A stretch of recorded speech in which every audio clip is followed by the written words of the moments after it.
People inside and outside Virginia are watching the state's upcoming 2022 elections. Yeah, absolutely. And Alex Littlehales joins us in studio tonight. And Alex, you got to look at the turnout for early voting in Hampton Roads so far. What can you tell us? Yeah, David, Dana, this is actually the first full week of early in-person absentee voting across the Commonwealth. So tonight we have a breakdown of how many of the more than 11,000 votes cast so far came from Hampton Roads.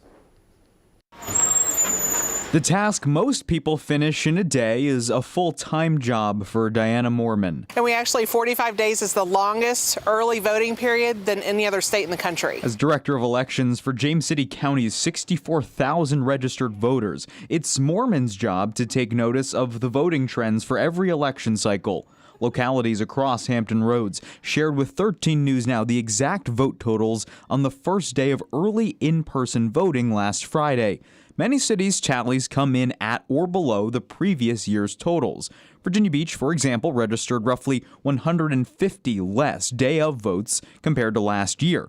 James City County saw a roughly 300 vote drop, but Moorman says specific races in your voting district will dictate overall turnout. That seems to be a little bit more stable and less contentious than some of the other districts across the Commonwealth.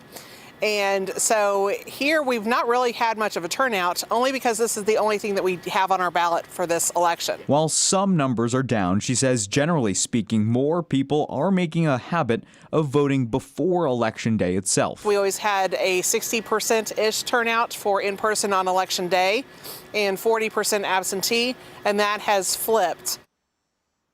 Now, election officials in James City County also told 13 News Now early voter activity will ramp up in the 2 weeks leading up to Election Day itself. In studio, I'm Alex Littlehales for 13 News Now. All right, thanks so much, Alex. Roughly 4 of every 5 people who have voted early in Virginia have done so in person.